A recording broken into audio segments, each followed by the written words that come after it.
Meet the computer you can talk to. With Copilot on Windows, working, creating, and collaborating is as easy as talking. Got writer's block? Share your screen with Copilot Vision to help spark inspiration, and use Copilot Voice to have a conversation and brainstorm ideas. Or maybe you need some tech help. With Copilot Vision, Copilot sees what you see. Let Copilot talk you through step-by-step guidance so you can master new apps, games, and skills faster. Try now at windows.com/Copilot. Purina believes no one should have to make the impossible choice between their own safety and their pets. But nearly half of domestic abuse survivors delay leaving because they can't bring their pets with them. Through the Purple Leash Project, Purina is helping create more pet-friendly domestic violence shelters so survivors and their pets can escape and heal together. Visit purina.com/purple to learn more. Hello, I'm Diane Morgan. If you know who I am, you know who I am. If you don't, who cares? I'm here to explain Italian Time, a holiday phenomenon where Italians throw away their clocks and gather for eternity with San Pellegrino. I've been at this party so long that I've eaten 5 courses, hugged someone's grandma twice, and been offered a job in the family restaurant. So this holiday season, make sure to bring enough San Pellegrino to last you through the meal, the after meal, and the entire goodbye ritual. San Pellegrino, holiday on Italian Time. Breaking news are happening now. Hi, everybody, and welcome to the Reality Flash. My name is Mike Bloom, and I'm here to bring you the flashiest breaking news in the wild world of reality TV. And today, I've got for you a new all-star reality series that has recently been announced that has all the fans out there saying, "Get out!" But first, you know I would never be one to fish for likes, but of course I am always fishing for subs and tips. So be sure to first subscribe to this podcast at therealityflash.com. And while you're there, leave a rating and review. Don't immediately get out once you end up showing up to that page. Please, any kind words would be greatly appreciated, especially since this podcast is still nubile in the course of its development. And of course, if you spot any reality TV news out there that you want me to cover, as we're talking about today, it does include shows and products and cast members, even both old and new. No spam, no solicitations, just tips at therealityflash.com. Again, that is just tips at therealityflash.com. Got to get out.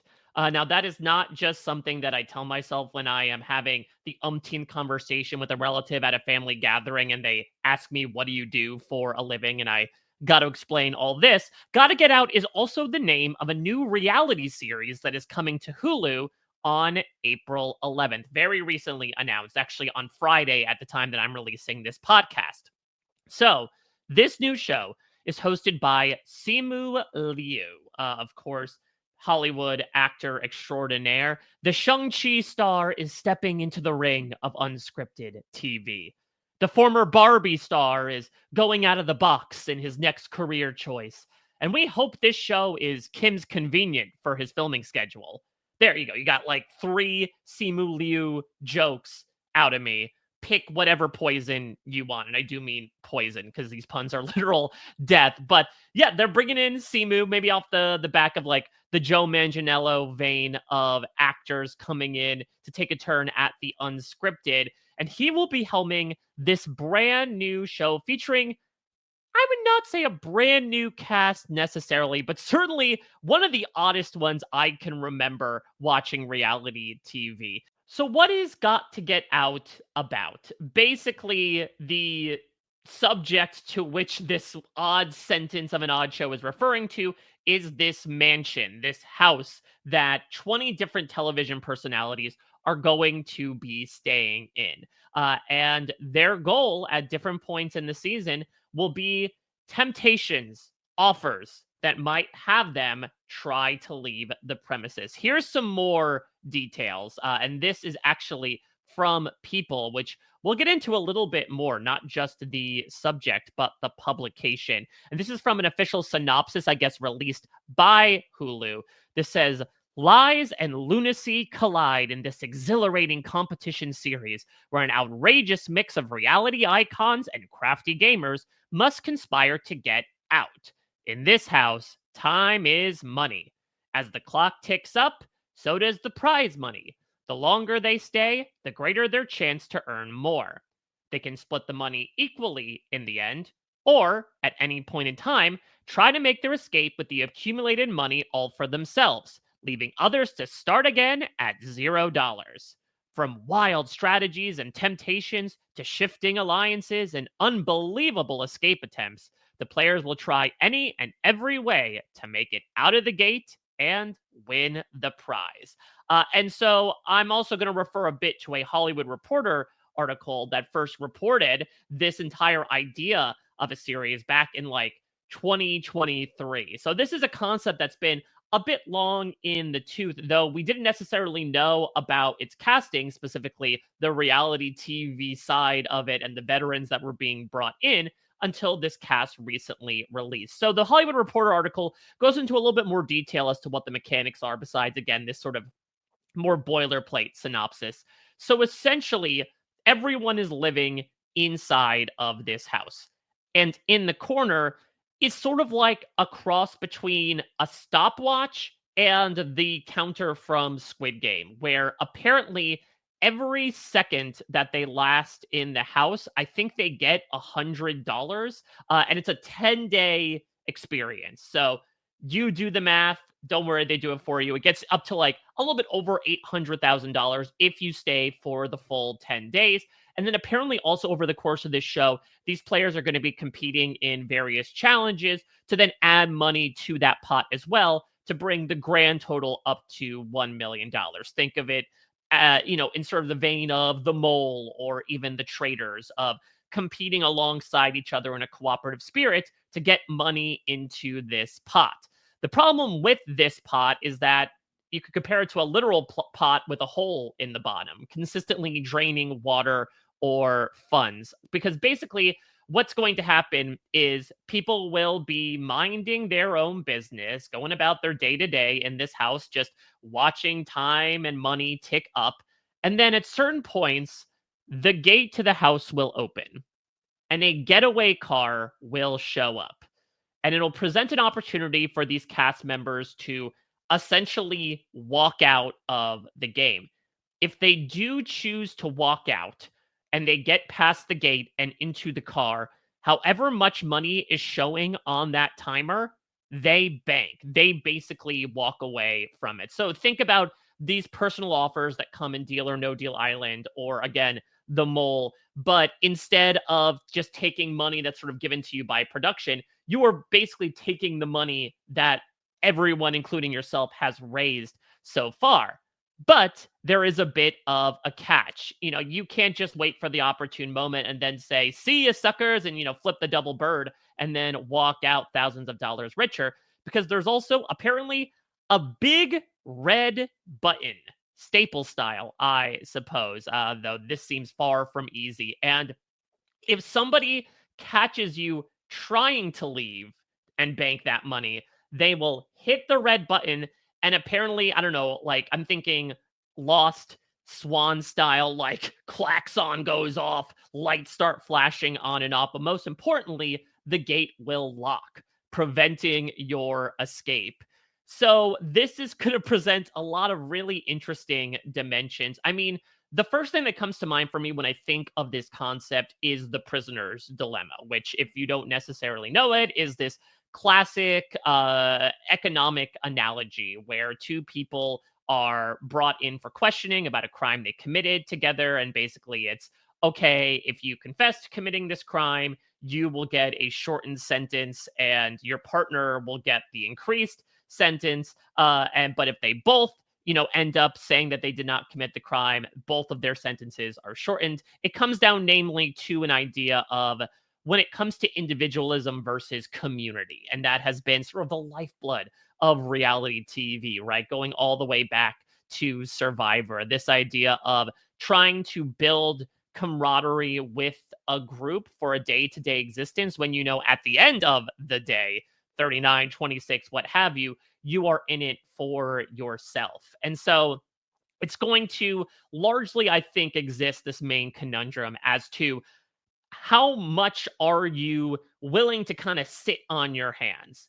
as you watch the net worth of this game quite literally tick up in the corner, how much is the temptation to try to betray others, to break the seal and walk out of that game, leaving others quite literally penniless and starting over? How much do those options weigh back and forth in your head? Is there an opportunity cost? And what's also very fun about it from a mechanics perspective is also this big red button, right? That we're going to have these people quite literally try to do their best Ethan Hunt and espionage their way out of this set, which I can only imagine, especially as we get into the cast, some of the shenanigans that these people are going to try to pull. Are they going to have someone as a decoy while they try to get out? Is someone going to, try to hide the button if the button is detachable at all? Will someone try to scale the walls? We'll talk about somebody who actually was romantically involved with someone who is known for scaling a wall or two. Knowing the oddness of this cast, I would not be surprised if there were a bunch of random tactics that are try to evade, the fact that at any point in time your attempt to escape can be essentially omitted. And if and when the first time that button successfully works, I am so excited for the incredibly awkward conversation that is going to occur of oh, you thought you could make out with the loot right now. We're all in on this heist job together, and you thought you could sneak away with your share.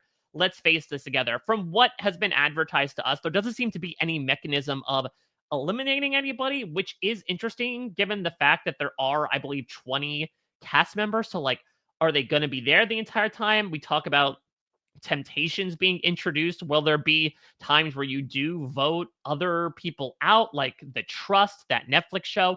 I'm not entirely sure, but this seems like a concept that might fully put on display, if selfishness can have a dollar value assigned to it. And especially given the people that we're about to get into, I am very intrigued to see where this is going to go in terms of strategy. We've seen as of late a couple of these newer formulas of reality shows become surprise hits in both quality and quantity of viewers, just based on the fact that we're kind of watching people rediscover how to play this game for the first time in an era where we have so many different shows that have been so, long in the tooth, around for decades, that there is kind of a tried and true way of doing them. It's fun to get pops of shows like this and truly figure out these people trying to build the plane as they flew, despite the fact that they are quite literally grounded. Well, about what Got to Get Out is all about, but let's talk about The Who, not the band. I'll be back in a flash, though, to talk about this quite eclectic group of reality TV royalty and rookies that have willingly signed up to get locked in a mansion. In Walmart's Huluville, everyone ready their cart. Amazing Black Friday deals are about to start. Online and in the app, such great deals to explore. Everything you love from tech, toys, and more. The days to save and the ones to remember. It's only the 25th to the 30th of November. Set your alarms. Don't miss out. These deals are epic, without a doubt. The Who's are all ready, but are you? Walmart Black Friday deals await. Who knew? This episode is brought to you by Indeed. Stop waiting around for the perfect candidate. Instead, use Indeed sponsored jobs to find the right people with the right skills fast. It's a simple way to make sure your listing is the first candidates see. According to Indeed data, sponsored jobs have 4 times more applicants than non-sponsored jobs. So go build your dream team today with Indeed. Get a $75 sponsored job credit at Indeed.com/podcast. Terms and conditions apply.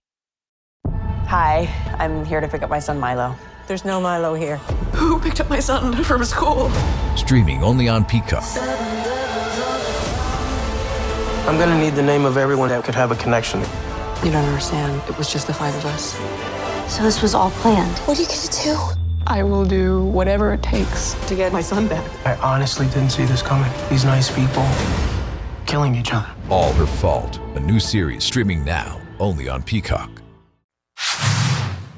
Okay, so we need to talk about this cast because It is all sorts of odd. We have a mixture of both quote unquote civilians and reality TV stars, but we also have some actual reality TV stars who are being billed as civilians. The People article at least has them kind of divided up into reality royalty and reality rookies, even though again some of these rookies have been on reality TV. I don't know if we're going with like the parlance that the challenge used back in the days of the gauntlet of like, well, if you're on one season of reality TV, you're still a rookie. But if you were on two or more, that makes you a veteran. That makes you royalty. But regardless of what bucket they fall into, let's get into this group because there's some history to get into, both in their own sort of individual reality TV stories and how they might cross as well as we get into this brand new show.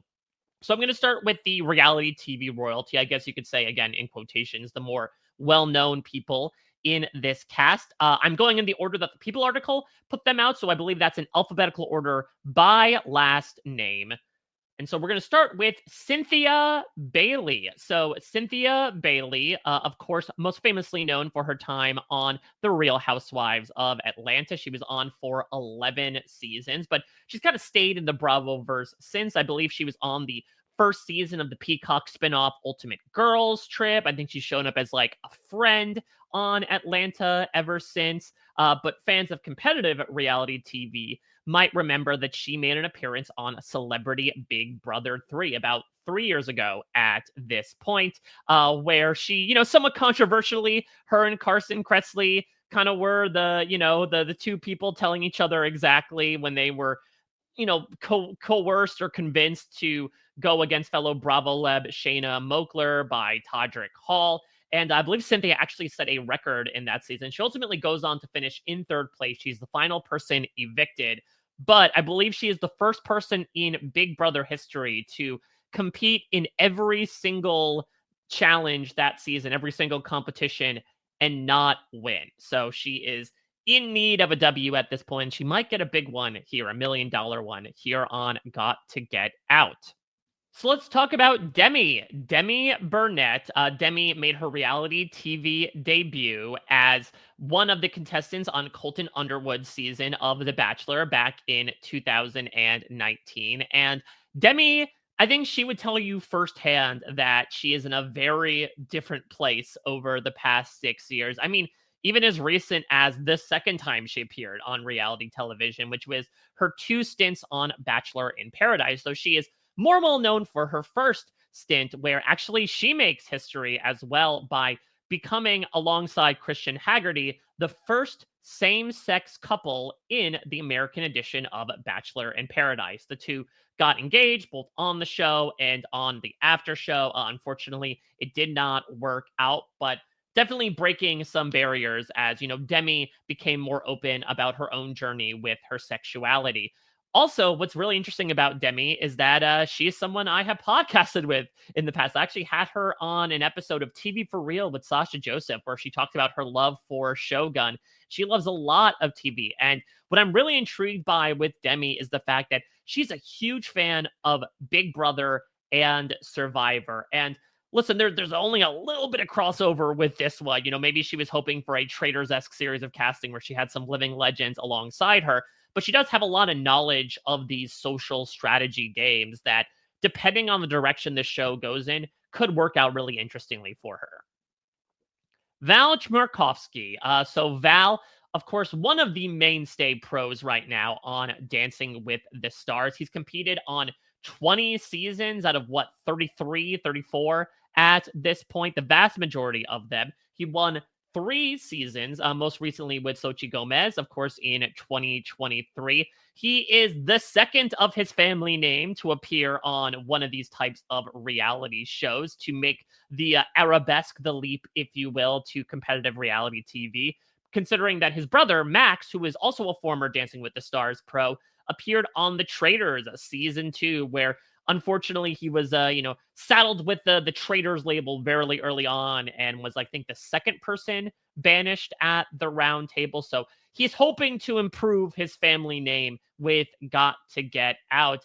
And what's also interesting is, speaking of traitors, Val has some connections to it besides just his brother.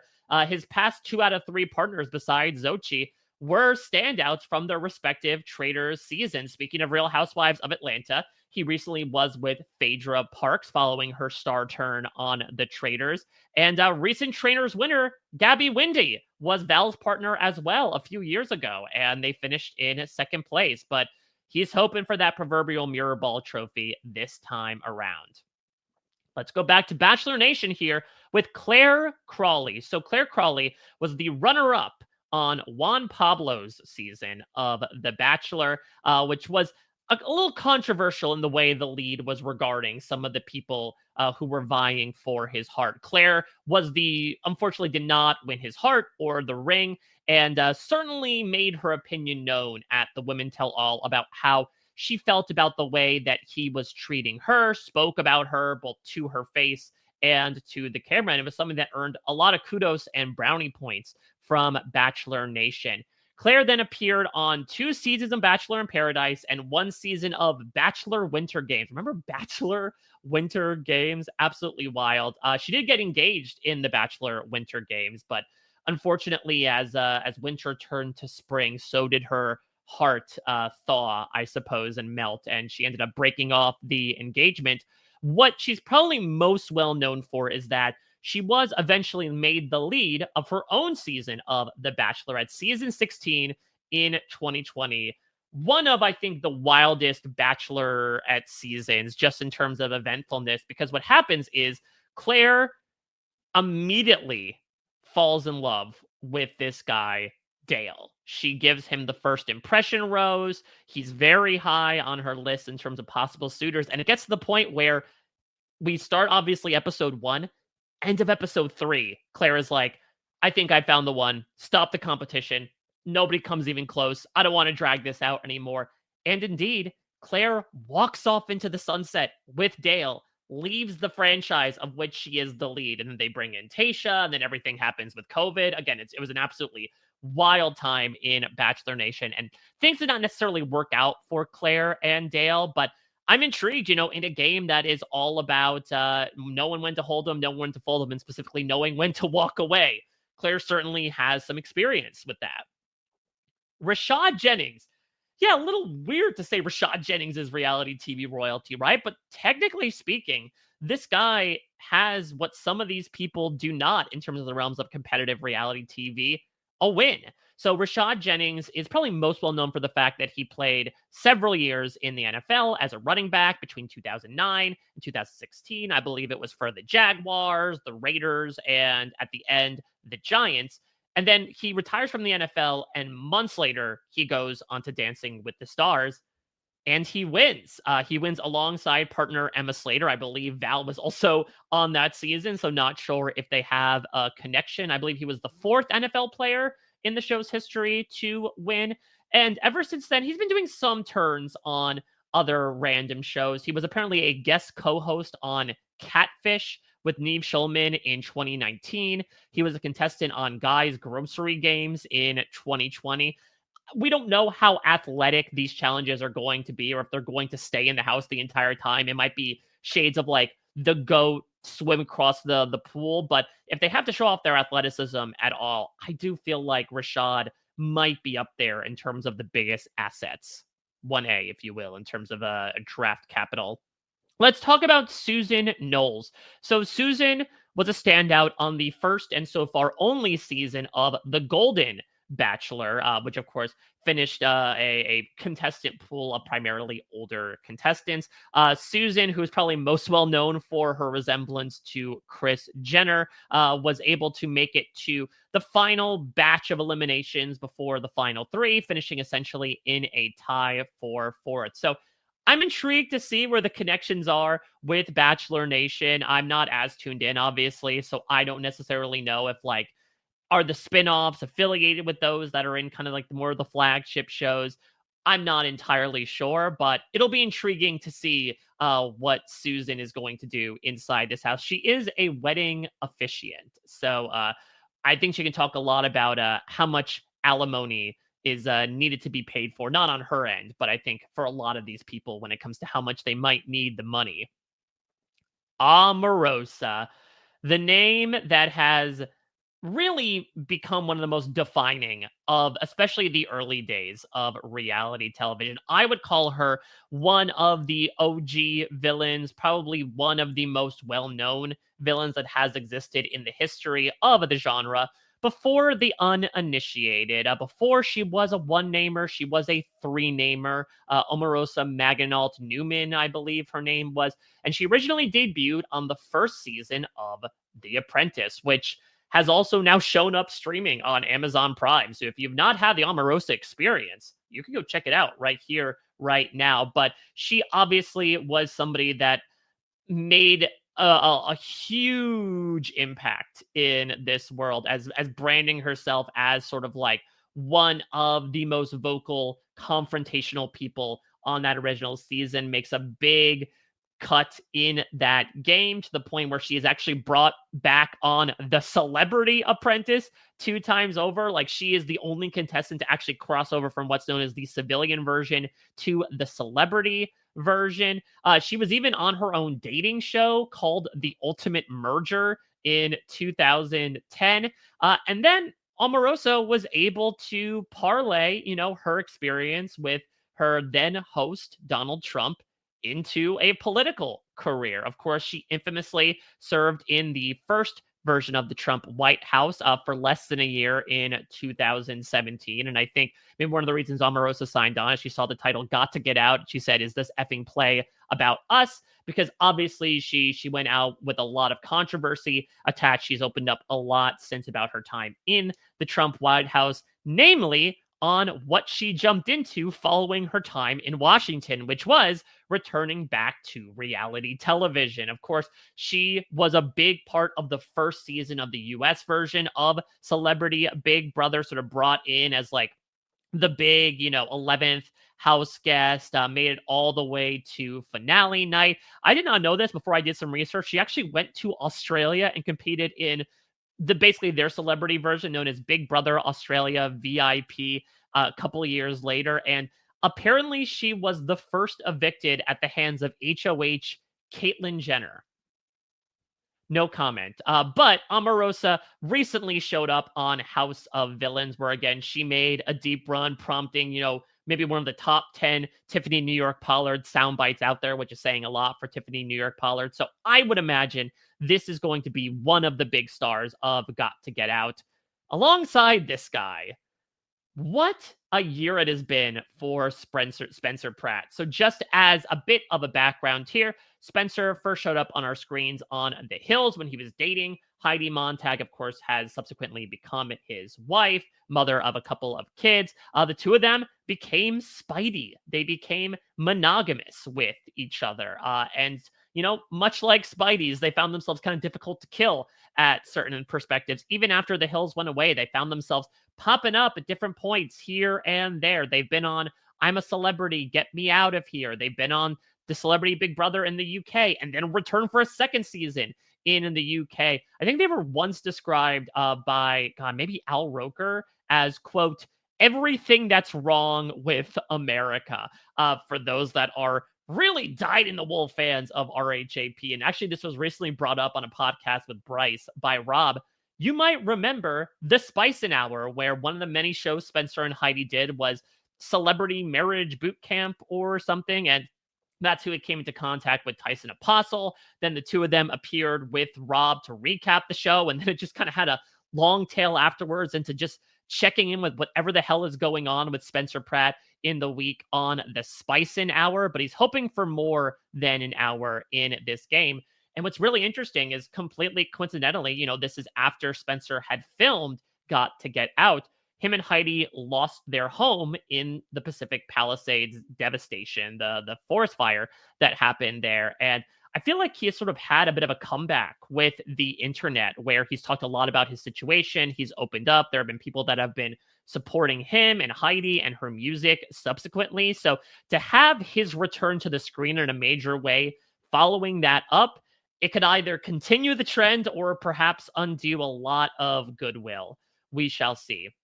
And finally, rounding up the reality royalty, we started with the housewife. Let's end with one from Atlanta, actually, Kim Zolciak Bierman. So Kim, of course, while she is a bit late here on the list, we're not going to be tardy, as she is known for Don't Be Tardy, which is the spinoff of her stint on The Real Housewives of Atlanta. She was on each of the first 5 seasons and then had her own series that actually outlasted her tenure on Atlanta, lasted for 8 seasons, I believe, that basically just followed her life.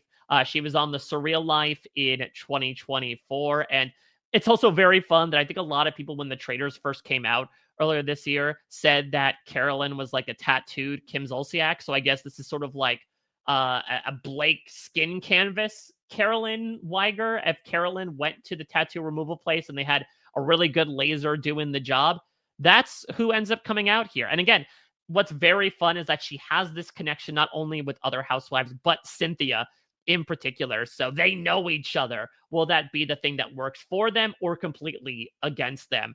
We're not entirely sure. Now let's move into our, quote, reality TV rookies. And again, I'm using these in largely quotations because, as you're going to see, starting with the very first person that I'm going to talk about right here, that is a very loosely defined term. We are starting with Jill Ashlock.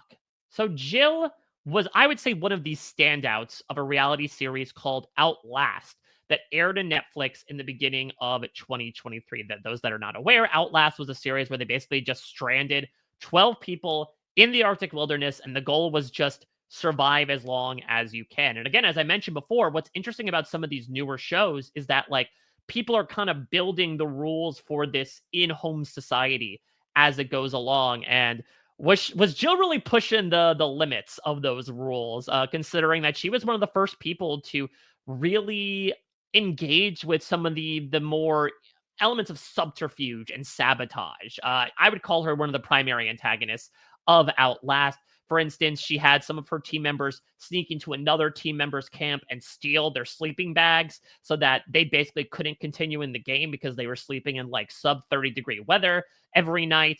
She had one of her team members pop the raft of another person to make sure that like they couldn't feasibly do anything in the game. So she was absolutely cutthroat, and I would not be surprised whatsoever if Jill will resort to a similar type of mentality when it comes to the game Got to Get Out. Lindsay Coffey. So Lindsay is one of the rare people on this show who does not have experience in reality television. Lindsay is a model who has appeared in Vogue, Cosmopolitan, and Grazia, and she is Miss Earth 2020. And for those that are wondering, like, why does the pageant system just seem like a thesaurus gone wild? Apparently, Miss Earth is a little different than things like Miss USA and, Miss World, in that it's more so focused on sustainability. And Lindsay has been a big proponent of climate change and green policies, and hopefully she'll be seeing that green down the line. Interesting note, apparently Lindsay is related, a very distant relative of Marie Antoinette. So we'll see if she can have her cake and eat it too. Yanae Coleman. So Yanae is a TikTok influencer. From what I was able to ascertain, I think the thing she is most famous for, or like the phrase that she is bringing, is face card never declines. I don't know if that's a phrase that she came up with or she just sort of co-opted it. Apparently she is an ASM artist, which sounds like the exact opposite of just who I am in general. But she was able to kind of make a career out of having this very soothing voice that was able to help people quell their anxieties and go to sleep at night. And I would love nothing more than if Yanae was able to utilize this superpower to her betterment, put the competition to sleep, and then sneak out so nobody can press the button. I'm manifesting that. That has to happen. Cole manifesting it, if you will. Shane Doherty, no relation to Chris. Shane is an MMA fighter where he is currently undefeated. So this is the other person besides Rashad who might be one of the bigger challenge beasts in terms of athleticism. Again, no idea how that's going to play out, if at all, in terms of the challenges proper, if that makes him a threat. But we will see if he continues his win streak or if this will be the first big L that he cops. Steven Giannopoulos. So we have seen this man on our screen before, but albeit under a different name.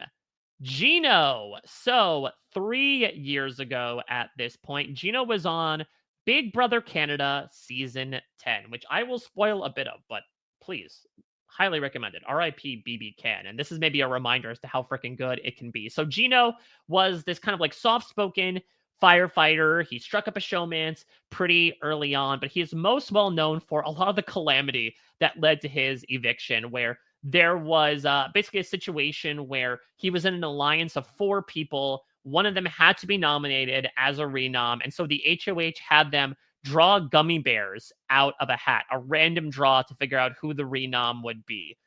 And Gino drew the red gummy bear.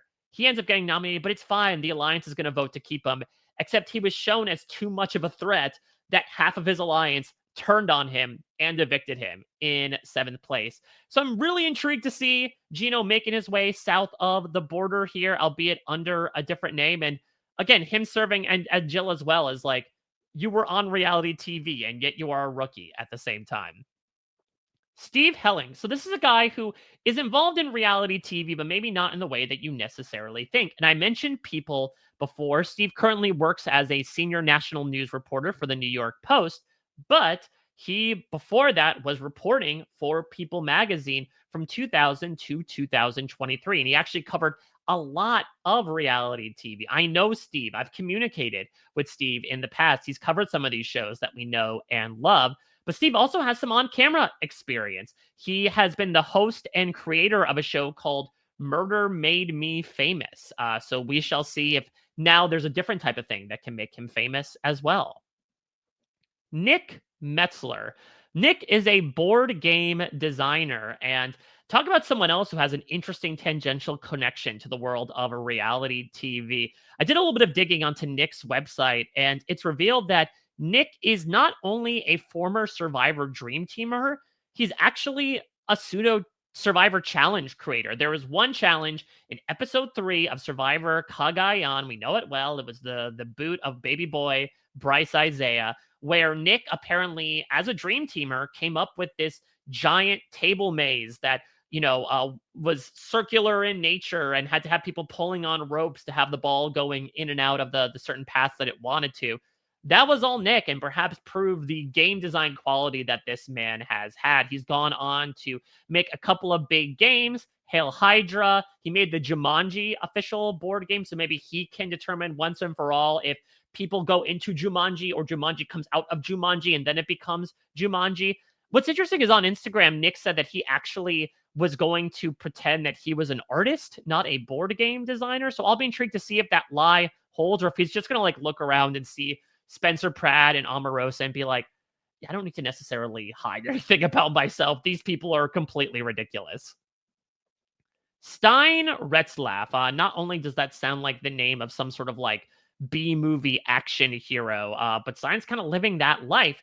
He is a professional adventure producer, photographer, filmmaker, ski mountaineer, expedition cameraman, basically anything involving the outdoors. Stein is a bit of an expert on. One would wonder if he thought he was signing up for the summit, because I'm not entirely sure why an adventure photographer would willingly sign up to be cooped up under a roof in one particular indoor location for 10 days at a time. And we'll see, maybe if Stein goes a little stir crazy, that might lead to him having to say, got to get out. Rob Roman. Rob showed up on Squid Game The Challenge, apparently. He was eliminated in marbles, so maybe he got a brief glimpse of screen time. But one of the many things that Squid Game The Challenge has brought about now in the world of reality TV is to just have a bunch of people loosely claim that they were one of the 456 contestants on the show and they just didn't get any screen time. For what it's worth, Rob did get a little bit, so it does seem like this is verifiable, but I am just waiting, if it hasn't happened already, for people to try to co-opt that show, to try to get their foot in the door of some of these other all-star reality shows. But before Squid Game The Challenge, his brief stint on Netflix, Rob was a police sergeant and former SWAT operator. So interesting, if he's an expert on how to charge into houses, we'll see if he can figure out how to charge out of them. Athena Switch. Athena is, again, one of the rare non-reality people on this cast. Athena is a firefighter. She is yet another incredibly fit person. She is a CrossFitter. I think her Instagram is like #FitFirefighter or something. So I'm sure she will bring the heat. Gino is also a firefighter, so I'll be intrigued to see if they form a bond that way. But we don't just have one Athena on this show. Somehow we have found another, Athena Voss. Athena is originally from The Bachelor Greece. She's based out of New York City, LA, the United States in general, but she went to The Bachelor Greece where she won. This was season 2 in 2021. It was, I believe, the heart of Alexis Papeas that she won. Did not necessarily work out. Again, this is really testing the limits to see how far the bond of being on The Bachelor is going to connect some of these people in the house. But she is a fitness influencer as well, and this will be her first stint in quite some time that she will be showing up on our screens. Weird cast, am I right? So interesting. I would just love to get in the heads of the people that cast this show and try to figure out what sort of was the method to their madness. Was it looking at some of these other shows that have been cast, things like obviously The Traitors, or even like coming up Netflix's Battle Camp or Queens of the Jungle that's just having a US adaptation on Peacock, or Dondi? Are they just saying like, well, it might not work out here, but we've got this brand new format for you to try? I'm not entirely sure, but color me intrigued between this concept that is definitely going to showcase, humanity and the concept of selfishness at its core, combined with such an odd smattering of individuals from truly all different parts of reality TV and beyond. I got to check out Got to Get Out. And I'd be intrigued to hear the same thing from you. Let me know your thoughts in the comments. What do you think about this cast? What do you think in general about the concept of these all-star reality shows, kind of taking people that we know and throwing them into brand new formats? Is this something you want to see continue, or would you prefer more of these civilian-only all-new shows? Feel free to let me know. And of course, if there's any stuff in the world of reality TV you want me to cover, no spam, no solicitations, just tips at therealityflash.com. Again, that's just tips at therealityflash.com. And be sure to subscribe at therealityflash.com to make sure you do not miss an episode. Because for all we know, some of these other shows that I was just mentioning are coming down the pike, and I'm here to bring you anything and everything you need to know about these faces, old and new, that we are going to see in our screens in a brand new way. That's going to do it for this episode of The Reality Flash. I'll return in your eyes and ears soon with more reality TV news that you need to know as it breaks. Thank you all so much for listening. I'm recording this today on St. Patrick's Day, if my verdancy is not indicated as such, and I am truly lucky to have the opportunity to blather for 40 minutes at a time about this absolutely cracked genre of unscripted and have some people hopefully enjoy, what I have to offer. Much, much more to come in the future. Until next time, everybody, you've just been flashed.